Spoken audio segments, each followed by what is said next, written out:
Bien, bonsoir à tous. Merci d'être venus aussi nombreux ce soir à notre réunion thématique dont les thèmes sont multirisque professionnel, multirisque habitation et la rémunération de trésorerie de la SCI. Nous allons aborder donc d'abord la problématique des assurances multirisque habitation. Il s'agit d'un contrat multigarantie qui permet de protéger le patrimoine familial, donc habitation immobilier, que vous soyez responsable ou victime d'un sinistre. C'est un petit résumé très rapide, puisque bien évidemment tout sera développé après. Assurance multirisque professionnelle, on parlera d'un contrat global qui vise à couvrir donc l'ensemble des biens d'une entreprise, ainsi que ses risques. Elle propose en gros 3 types de garanties. Une garantie sur les dommages, une garantie financière et une garantie, donc, responsabilité civile professionnelle. Encore une fois, tout ça vous sera expliqué par les intervenants de ce soir.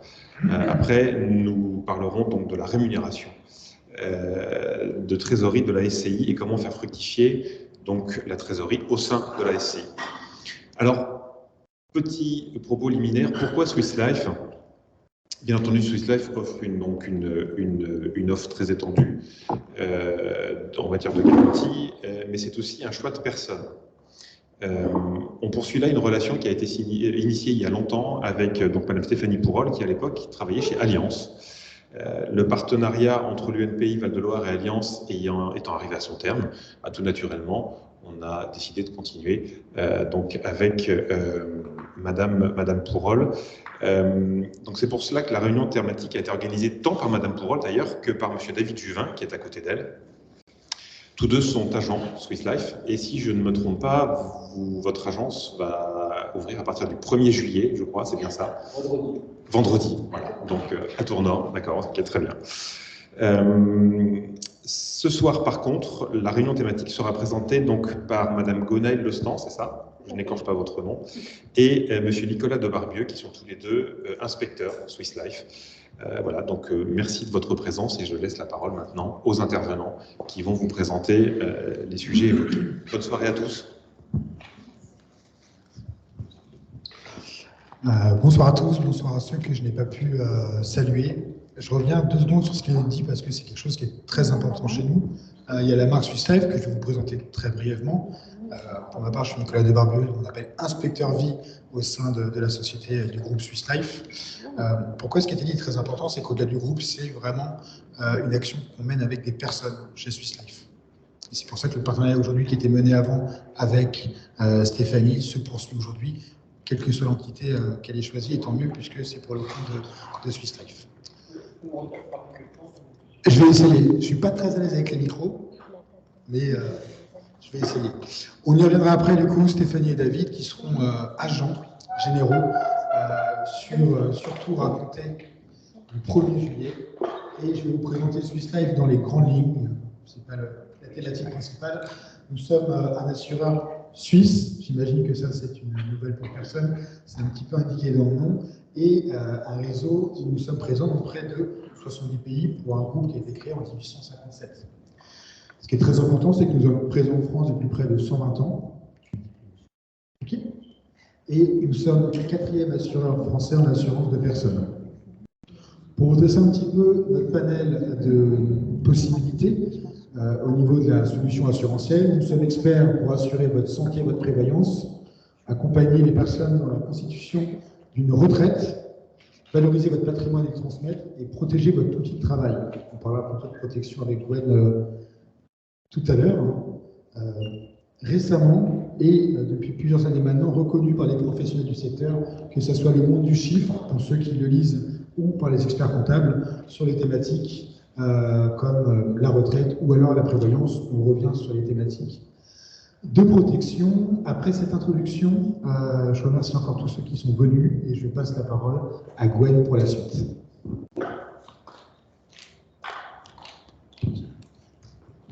Donc, bonsoir à toutes et à tous. Donc, comme j'ai été présentée, moi je suis inspectrice du coup Swiss Life sur la partie santé et dommages, donc autant pour le particulier que pour le pro. Donc ce soir, du coup, on a un focus sur les assurances dommages et les RC qui peuvent être obligatoires au point de vue des différentes activités qui peuvent être présentées. Donc sur la partie dommages, du coup, on va avoir... c'était l'autre. Voilà, on va voir la multirisque professionnelle. Donc la multirisque professionnelle à aujourd'hui, c'est vraiment une couverture de l'ensemble des risques qui peuvent intervenir quand on a son local professionnel. Donc on va venir intervenir sur des risques mobiliers, immobiliers, financiers, d'accord, tous ceux qui sont présentés ici, et tous les risques encourus qui peuvent être financiers. Donc, ça peut être sur des droits d'assistance, sur des malfaçons, des problèmes avec des risques de cadenas, et ainsi de suite. Donc, quand on est sur une multirisque professionnelle, on pense en global à couvrir tout son bien mobilier, immobilier, et c'est surtout dans quel cas ça interagit. Donc, on va tout ce qui est les tempêtes, les grêles, les incendies, le dégât des eaux, comme un peu pour une MRH, mais pour couvrir son bien en tant que professionnel. Donc, chaque entreprise et chaque secteur étant différente, le contrat, on dit que c'est un contrat à la carte. On va aller aménager la superficie, le contenu, le dégât des eaux, s'il y a besoin d'avoir une protection juridique et autres. Tout est fait à la carte en fonction de l'activité et de l'effectif de cette activité. Pour vous protéger, vous, en tant que dirigeant, il existe également des responsabilités qu'on appelle responsabilité du dirigeant afin de protéger votre activité en cas de défaut ou de défaut de conseil. Donc, ce type d'activité, c'est vraiment là pour protéger votre patrimoine personnel. Dans quel cas ça intervient? C'est la RC du dirigeant, c'est vraiment une couverture qui va venir en responsabilité personnelle protéger votre patrimoine. Dans un cas où vous pouvez avoir des fautes de gestion, des manquements à des obligations, des choses comme ça, vous pouvez avoir derrière une procédure judiciaire, d'accord? Et ça évite du coup d'avoir à financer ce genre de choses. Donc la responsabilité du dirigeant, elle intervient vraiment, elle prend en charge toute conséquence pécuniaire, d'accord? Qui peut être liée en cas de sinistre ou en défaut de conseil. Sur la partie des responsabilités du chef d'entreprise, on va avoir différentes choses possibles qui sont intégrées avec la multirisque professionnelle. Donc, l'ARC professionnelle, elle sert à quoi dans un premier temps? Donc là, comme c'est expliqué, elle va venir être périn pour votre entreprise. Vous allez avoir derrière une responsabilité qui vient vous couvrir, tant financier, d'accord, que sur le juridique. Donc, ça permet vraiment d'être fortement couvert sur des risques, notamment les risques qui peuvent être liés à une activité dite un accident au sein de votre entreprise, un défaut de conseil comme on l'a vu tout à l'heure, ça vient interagir avec tout ça. Donc elle protège tout ce qui est les oublis, les erreurs, les retards de livraison et ainsi de suite. Et ça permet également d'aller couvrir certaines professions qui sont obligatoires. Toutes les professions réglementées doivent avoir une responsabilité civile. Il y a même certaines entreprises et certains partenaires qui vont vous demander des attestations d'assurance. Donc, voilà. Donc, on est là pourquoi? Pour couvrir toutes les fautes professionnelles qui peuvent être mis en place. Toutes les omissions, les négligences, tout ce qui est violation de droits d'auteur. Par exemple, vous utilisez un document pour une formation ou autre, il y a des droits à l'image que vous n'avez pas fait, ça peut être litigieux pour la personne qui utilise ce logo. Même chose, tout fait intentionnel. Par exemple, vous utilisez un logo ou autre, c'est pareil. Ce sont des marques qui sont protégées. Vous ne pouvez pas utiliser les renommées, les noms et ainsi de suite des autres partenaires. Ça vous permet vraiment d'être protégé dans tous les cas. Donc, quelques exemples. Un chef de projet qui est immobilisé depuis plusieurs semaines suite à un accident, forcément, il va y avoir des retards dans la livraison ou dans l'exécution des travaux. La RC Pro prend en charge le dédommagement pour le client. Autre exemple, une société spécialisée dans la gestion, elle fournit un conseil qui est erroné, elle n'est pas en vigueur dans la réglementation et elle a donné un conseil qui n'est pas bon. Ça peut engendrer du coup un redressement URSSAF auprès de la personne.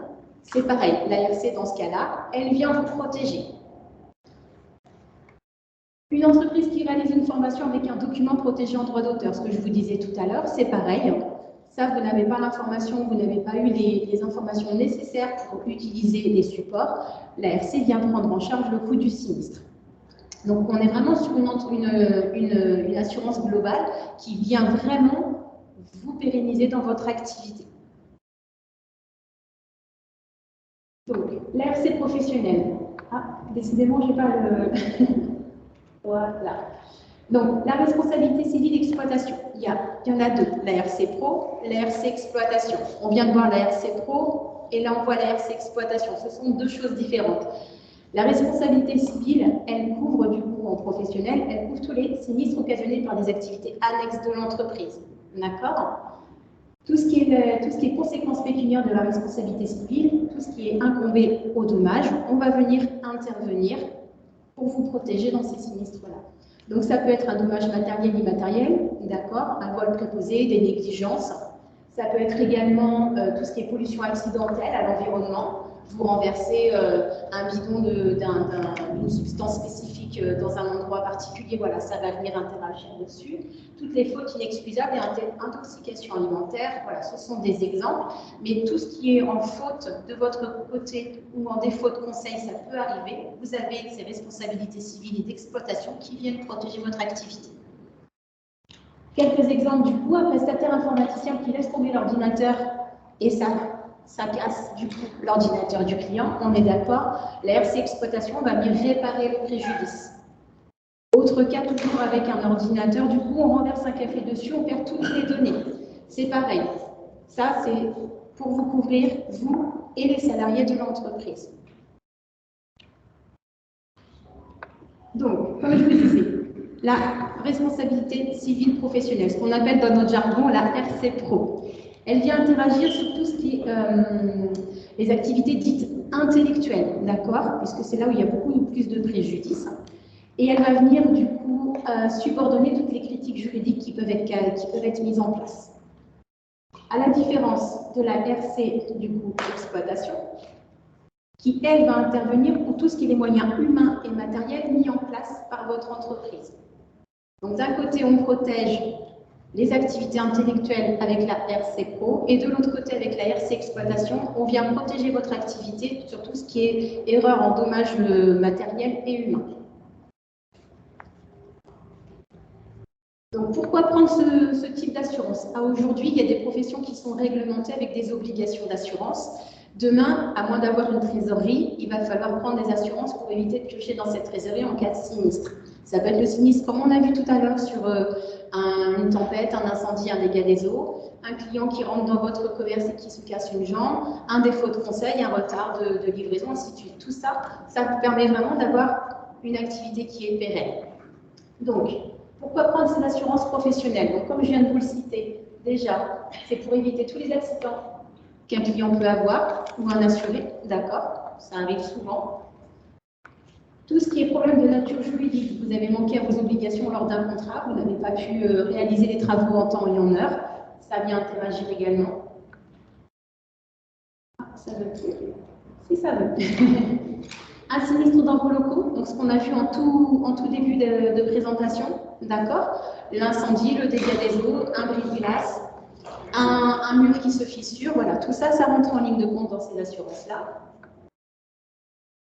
Décidément, voilà. Et tout ce qui est problème lié à la santé du chef d'entreprise, parce que si demain c'est lui qui est seul, il faut que l'activité continue. Donc ça permet vraiment après d'aller prendre en charge tous les retards de traitement qu'il peut y avoir dans les dossiers, dans les achèvements des travaux.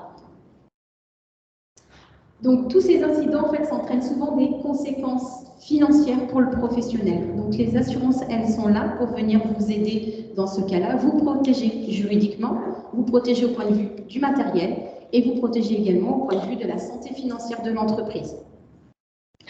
Il y a tout type d'assurance professionnelle qui existe. Donc celle que je vous ai présentée, la RC Pro, la RC Exploitation et la multirisque professionnelle, elles viennent couvrir en globalité un risque professionnel, tant le local que le chef d'entreprise que l'activité. Ça, c'était sur cette partie dommage. Mais on va pouvoir aussi couvrir en tant que sur des contrats santé les salariés avec un contrat collectif, par exemple, la prévoyance du chef d'entreprise avec contrat spécifique, et ainsi de suite. Il y a tout un panel possible d'assurances professionnelles qui sont possibles, du coup, avec la compagnie. Vous pourrez voir ça après avec David et Stéphanie également. Et nous, on a vraiment tout ce large panel pour vous aider et vous accompagner, en fait, dans votre activité. Les obligations d'assurance. Donc, celle que je viens de vous présenter, forcément, on va me dire, mais aujourd'hui, est-ce qu'on est obligé de tout prendre? Il faut savoir, comme je vous l'ai dit il y a quelques instants, il y a des activités professionnelles qui sont réglementées. Donc il y a des obligations d'assurance et d'autres qui sont fortement recommandées. Donc on va le voir ensemble.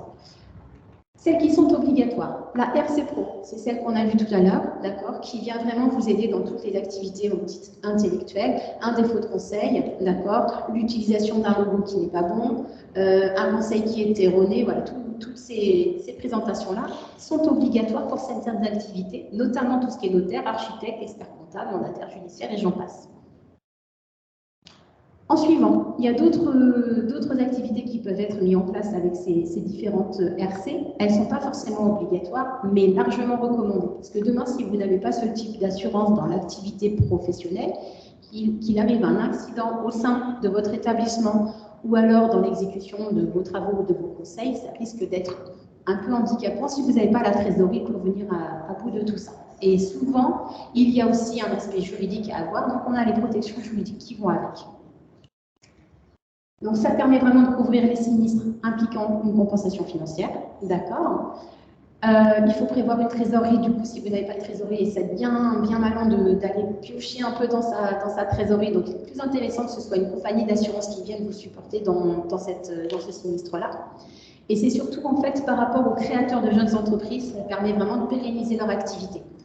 Et le plus important, c'est que ça va vraiment asseoir votre entreprise dans une assise financière, un confort et être pérenne aux yeux de vos clients. Parce qu'ils vont se dire que vous avez l'assurance qu'il faut. Donc derrière, s'il y a une problématique, il y aura toujours une solution. D'accord ? Donc voilà, donc certains d'entre vous d'ailleurs, je pense que vous avez dû avoir des fois des obligations d'assurance qui vont vous demander des attestations. Donc c'est au minimum la RC Pro. Donc, l'activité professionnelle, on l'a vu, la multipro, la RC Pro, la RC Exploitation. D'accord? Donc, il faut vraiment définir votre périmètre à vous. Quelle activité vous avez? Le local, comment il est? Avec quel prestataire je travaille? Et ça, du coup, c'est tout un audit qui est fait avec vos agents pour que les assurances soient le plus juste possible par rapport à vos besoins et à votre activité. En suivant, décidément. Voilà, on va aller, comme on l'a dit tout à l'heure, là, l'assurance multirisque, elle peut être utile pour protéger votre contenu, donc les biens mobiliers, le bien immobilier, l'assise financière, d'accord, et tous les aléas qui peuvent engendrer une activité professionnelle. Donc, immobilier, mobilier, juridique et financier. Donc la RC Exploitation, on l'a vu, elle peut compléter votre RC Pro quand vous vous déplacez chez vos clients ou que vos clients viennent à votre local commercial. Je veux juste attirer votre attention du coup sur quelque chose, c'est que toutes ces assurances-là, elles sont vraiment spécifiques à votre activité, d'accord? Toutes les entreprises sont confrontées à ce type de sinistre. J'ai parlé tout à l'heure avec une personne juste pour sa MRH, mais ça peut arriver pour n'importe lequel d'entre vous. Un vol, une émeute, une voiture qui rentre dans la façade de votre établissement ou ainsi de suite. Voilà, là vous allez être couvert en totalité avec les assurances que je viens de vous présenter. Donc ces trois contrats-là sont vraiment importants pour pérenniser votre activité. Donc les assurances professionnelles, il y en a plein. Il y a plein d'assureurs, il y a plein de marchés différents. Comment aller choisir le mieux par rapport à ce qui se passe, à ce qui se fait? Donc, ce qu'il faut que vous gardiez en tête, c'est qu'il faut absolument une responsabilité civile professionnelle pour tous les métiers réglementés. Ça, c'est une obligation, d'accord? Ensuite, la RC Pro, elle est très utile aussi pour les grandes entreprises qui sont amenées à répondre à des appels d'offres. Là, c'est pareil, c'est vraiment quelque chose d'important puisque vous n'êtes pas tout seul sur le marché à faire ces retours-là. Donc, ça permet vraiment de faire la différence au point de vue des autres. Et puis de choisir le contrat le plus adapté à vos besoins, comme je vous disais tout à l'heure, en fonction de la nature de votre activité, la nature de votre local, où est-ce qu'il est situé et comment il est constitué. S'il est plus avec une grande vitrine, avec une porte, avec du bois à l'intérieur, et ainsi de suite. Tout sera évalué au mieux pour vous. Donc voilà, les conseils personnalisés, ce que je vous disais tout à l'heure, c'est avec David et Stéphanie. Évidemment, nous, on est là aussi pour répondre à vos questions.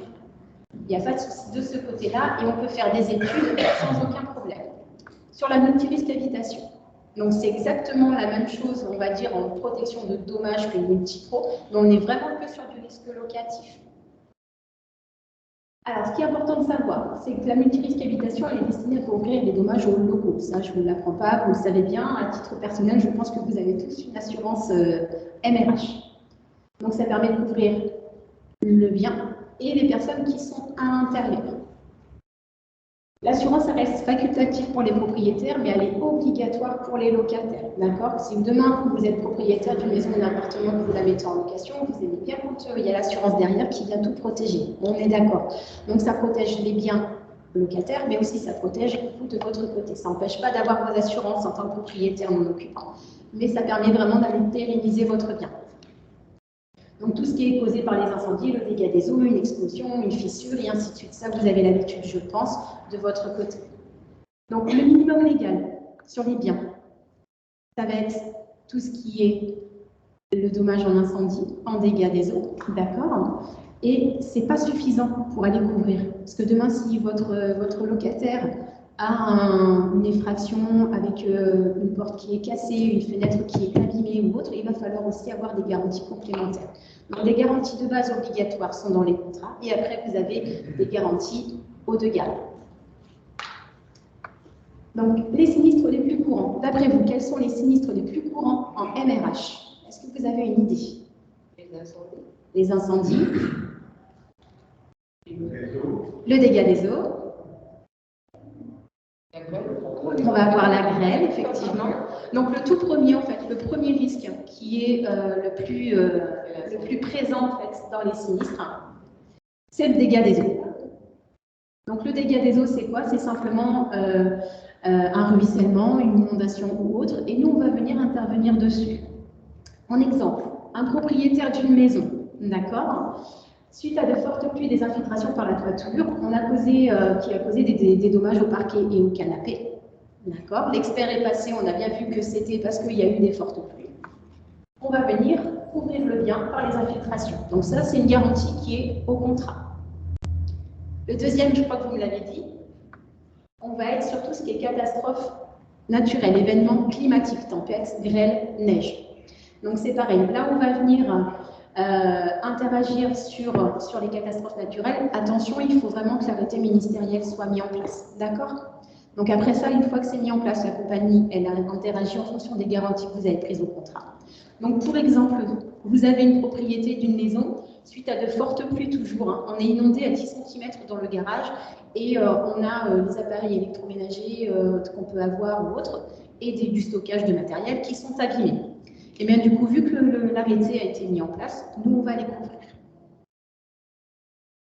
Vous m'avez parlé aussi d'un autre. Non, vous ne l'avez pas dit. Le cambriolage. Donc celui-ci, il intervient aussi, c'est un des plus gros. En cas de vol sur votre habitation ou détérioration, parce que des fois on peut simplement fracturer la porte et ne rien prendre, voilà, ça arrive. Donc c'est pareil, on va venir interagir sur des biens mobiliers, immobiliers, tous les vols, et ça ce sont des garanties qu'il faut mettre au contrat quand on a des objets de valeur, quand on a un coffre-fort ou des choses comme ça. Pour exemple, en rentrant de week-end, un assuré a constaté que sa porte de maison a été forcée et ses bijoux ont été pris. D'accord? On fait constater du coup le sinistre, étant donné qu'on est bien couvert pour le vol avec objets précieux et vol en coffre-fort, la garantie est activée, la compagnie va prendre en charge le remboursement. Donc autant les objets volés que la détérioration qui a été mise en place. En suivant, et le dernier, on va avoir l'incendie. Donc l'incendie, ça peut être un incendie parce qu'on a fait brûler une crêpe, parce qu'il y a un défaut électrique, puis la foudre ou un incendie total. Voilà, ça peut arriver malheureusement. On va venir interagir puisque c'est pris au contrat, d'accord? Un exemple, le fameux feu de friteuse, d'accord? On essaye toujours de l'éteindre, mettre un torchon, on en met partout. Donc là, on va avoir des dommages qui sont causés sur la plaque de cuisson, sur la vitrocéramique, le mur et la hotte. Et c'est un petit feu parce que souvent, ça va très vite. C'est pareil, ce sont des garanties qui sont prises au contrat. Donc là, vous avez vu qu'il y a un panel de sinistres les plus malheureusement qui arrivent le plus souvent. Donc, en fonction des garanties prises au contrat, nous, on va venir interagir. Les assurances de la propriété immobilière. Donc là, on est plus sur des garanties qui vont venir pour des propriétés non occupants, pour des copropriétés, pour des personnes qui prennent en charge des immeubles, qui achètent en totalité des immeubles et qui mettent les différents appartements en location. Donc à aujourd'hui, la propriété immobilière, c'est quoi et ça sert à quoi? Donc, comme la MRH, tout simplement, on va venir aller garantir les murs, on va venir garantir tout ce qui est mobilier et matériel d'entretien, tout ce qui est les dommages qui peuvent être causés au tiers, d'accord? On est vraiment là sur tout ce qui est les maisons individuelles, immeubles collectifs, les copropriétés non occupants. Voilà, c'est vraiment spécifiquement pour ce type de local. Et qu'est-ce qu'on va garantir dans ces propriétés immobilières, ce qu'on appelle simplement un contrat qui est multirisque sur la partie habitation en PNO. On va venir tout ce qui est incendie, tempête, grêle, neige, les CatNat, la catastrophe technologique, tout ce qui est attentat, les dommages internes électriques. Voilà, la même chose qu'un contrat multirisque habitation, mais forcément à la hauteur quand on est propriétaire non occupant d'une maison individuelle ou d'un ensemble immobilier. Est-ce que ça va pour tout le monde? Je vous écoute. Excusez-moi. Oui. Sans vétusté. Sans vétusté. C'est pas noté. Sans vétusté. Si vous avez un immeuble qui est grillé, oui. Vous pouvez venir à l'espère. Tout à fait. L'espère, ça grandit. Tout simplement, nous, on a passé avec trois logements contact. D'accord. Traiter les bonnes façons. Au niveau des 25% et 60%, les deux autres étaient endommagés. Et donc, ils ont fini, l'assurance a fini par leur remettre 10 000 €. Très bien. Ben ça, après, tout dépend des assureurs avec qui vous avez mis en place le contrat et l'expert. Maintenant, vous avez des compagnies qui font valeur à neuf, sans vétusté. Il faut que ça soit noté. Ben, ça dépend. Après la vétusté, on est en valeur à 9 à 10 ans. Comment? On est en valeur à 9 à 10 ans. Ah oui, je parle d'entretenir. On nous a reproché de faire venir, de pouvoir passer sur les voitures tous les ans, des véhicules.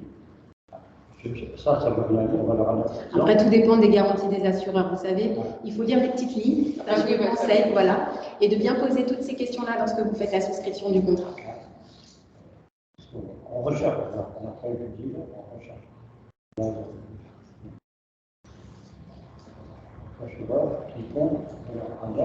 Ben ça, après, on peut en parler ensemble en fin de réunion.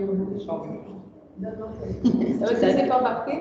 Tout à fait. Et ça, on peut voir ça ensemble après. Pas de souci. Aussi pour les cambriolages, ce qui est volé, micro-informatique. Donc, il faut les présenter les factures aussi. Alors, pas facture ou photo? Ah oui, et quand c'est volé, il n'y a plus de facture.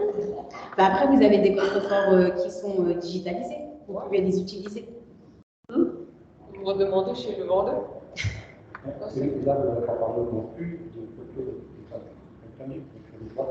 Non, alors pas encore, parce que du coup là, on n'est vraiment pas sur la présentation de nos offres, on est vraiment sur la présentation de quelles garanties sont en possibilité avec une activité telle que la vôtre. Voilà. Après, ce sont des choses qu'on peut voir au cas par cas. D'autres choses de votre côté? Ben, merci à vous. Je pense que je vais laisser la main à Nicolas pour le reste de la présentation.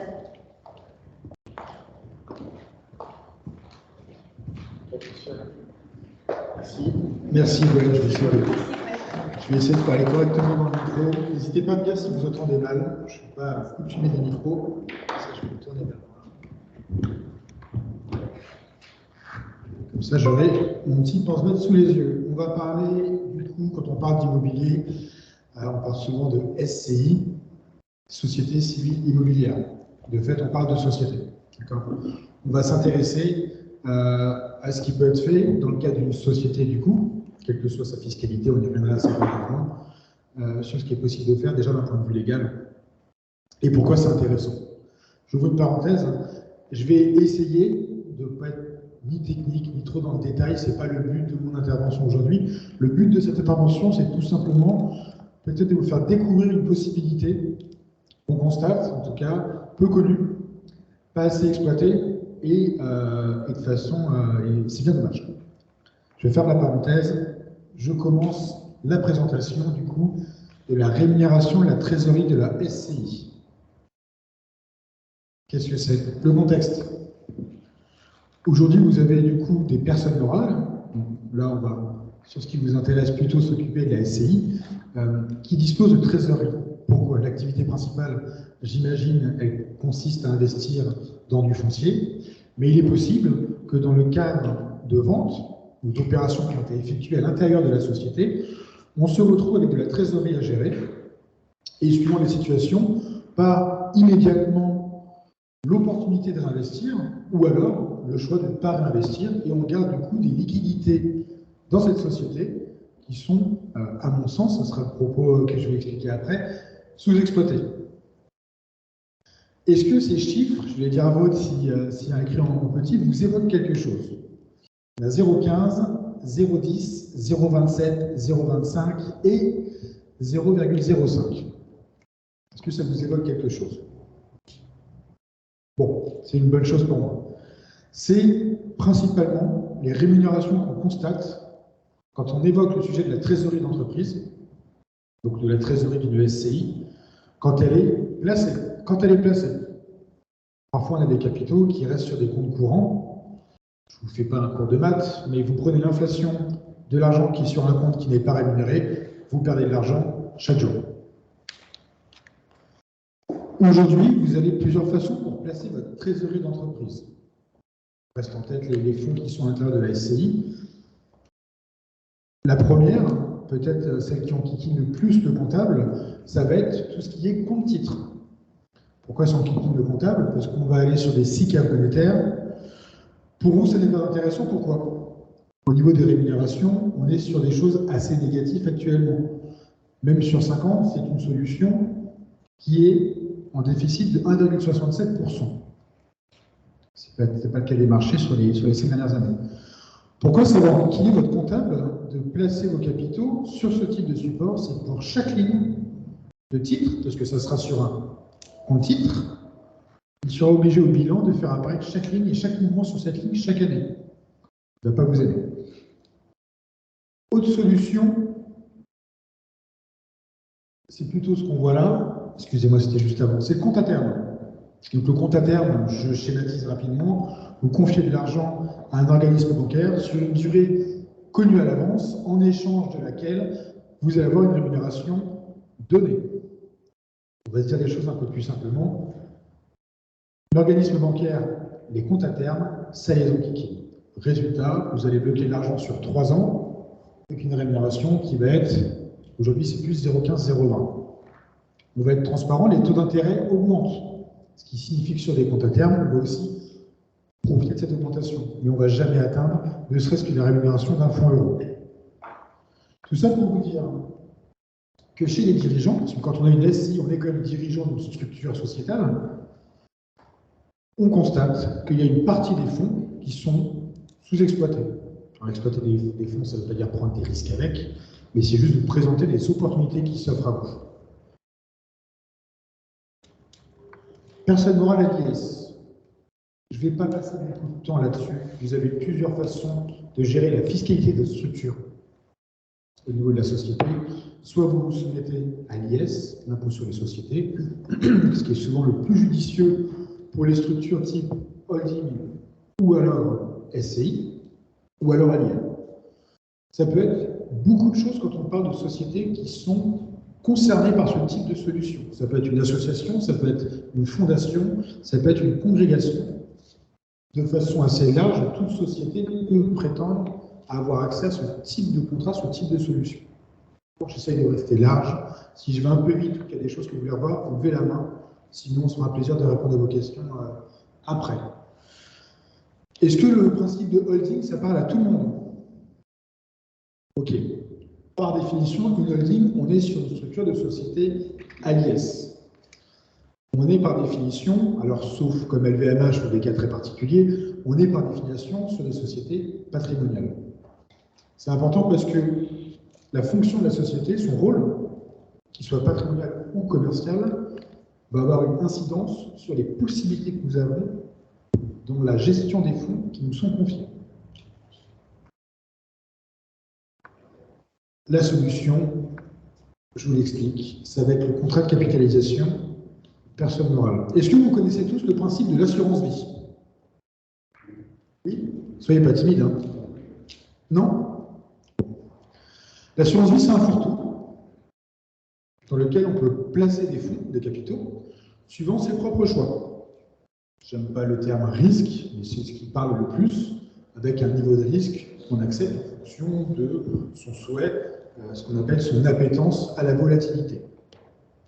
L'assurance vie, c'est l'une des solutions les plus pratiques pour une personne physique. Pour vous, madame, pour vous, monsieur, c'est ce qu'il y a de plus simple parce qu'il y a un statut fiscal avantageux et dedans, on met ce qu'on veut. D'accord?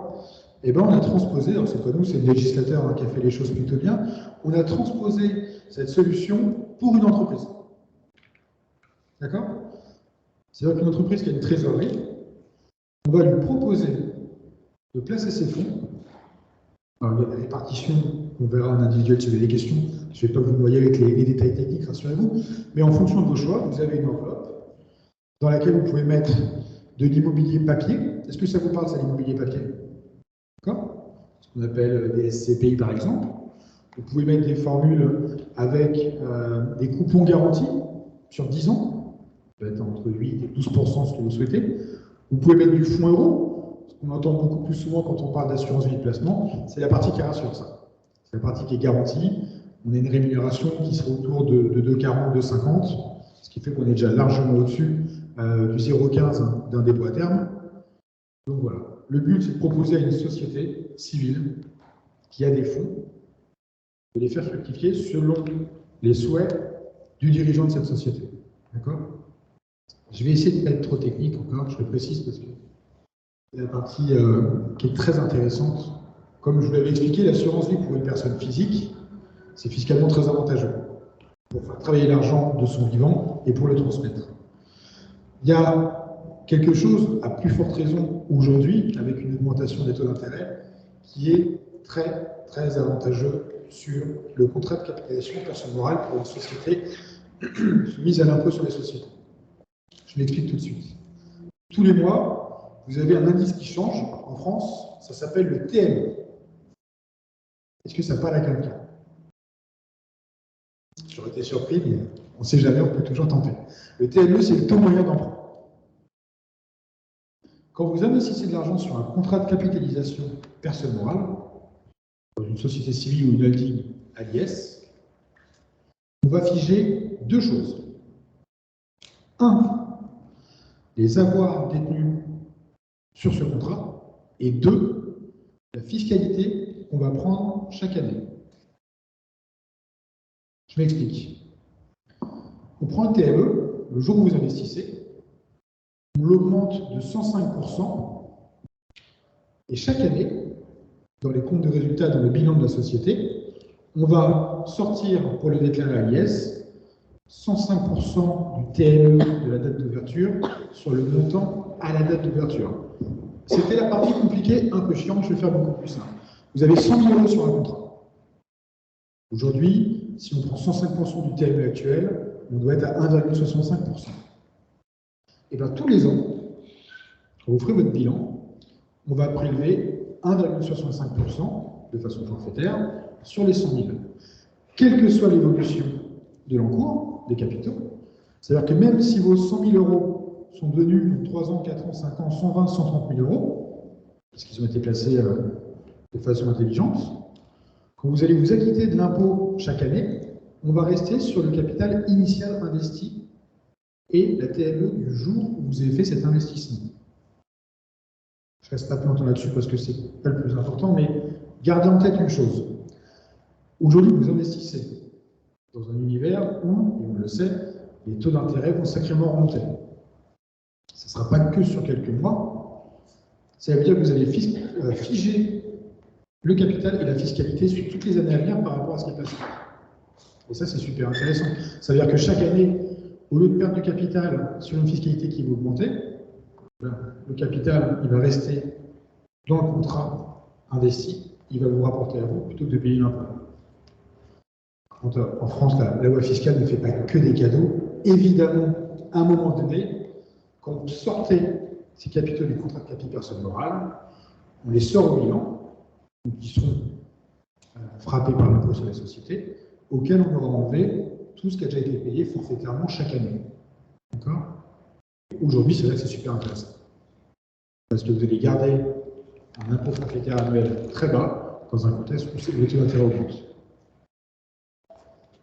Ça, c'est le thème sur les dernières années, 2014, 2016, 2018, 2020. Historiquement, on est très bas aujourd'hui. C'est ça qui est intéressant. D'accord? Inutile de sous les chiffres. Il y avait un exemple que je viens de vous faire, je peux le refaire à... Oula, j'ai l'impression de parler fort d'un coup. Je peux vous le refaire assez rapidement. On part du principe que 500 000 € est investi sur un contrat de capitalisation personne morale, dans le cadre d'une SCI qui est à l'impôt sur les sociétés. On a pris la TME du mois d'avril qui était de 1,31. Fiscalement, on va prendre 105% de 1,31, ce qui nous amène à 1,37%, pour faire simple. Ça veut dire que chaque année, on va s'acquitter, on va mettre dans son bilan à l'IS 6 800 €, quelles que soient les évolutions du capital, ainsi que du taux d'intérêt. C'est vraiment ce qu'il faut retenir de ce schéma. Là, on a l'exemple, je ne vous le détaille pas, c'est beaucoup de chiffres, et ce n'est pas forcément ce qu'on va retenir, mais l'exemple commence à se préciser dans un bilan au niveau de la société. Et je vous remercie en tout cas pour votre attention. S'il y a des questions par rapport à ça, n'hésitez pas à me les poser. Après, on y répondra avec plaisir. J'attire votre attention sur une chose. Depuis que je fais ce métier, je vois trop souvent des sociétés qui découvrent ça, en fait. Et ça me surprend beaucoup. J'ai connu d'autres compagnies, je ne connaissais pas ça non plus. Le but de cette intervention, c'était vraiment de vous dire qu'il y a des choses qui existent qu'on ne connaît pas. Dans un moment inflationniste, le bon courant, c'est peut-être pas ce qu'il y a de plus judicieux. Les comptes internes, certainement pas. Les comptes titres, je vous l'ai dit, 1 fois le joueur, 2 fois aimer embêter son expert comptable. Gardez ça en tête, en tout cas, si vous avez des questions ou avec vos interlocuteurs prochainement, parce que je trouve beaucoup de gens qui me disent je ne connaissais pas. Et c'était l'intérêt de vous présenter ce soir. Merci à tous. Et on va accueillir, qui se présentent quand même, qui prennent la parole, Stéphanie et David, avec qui j'étais très content de préparer cette intervention. Merci à tous et à tout de suite.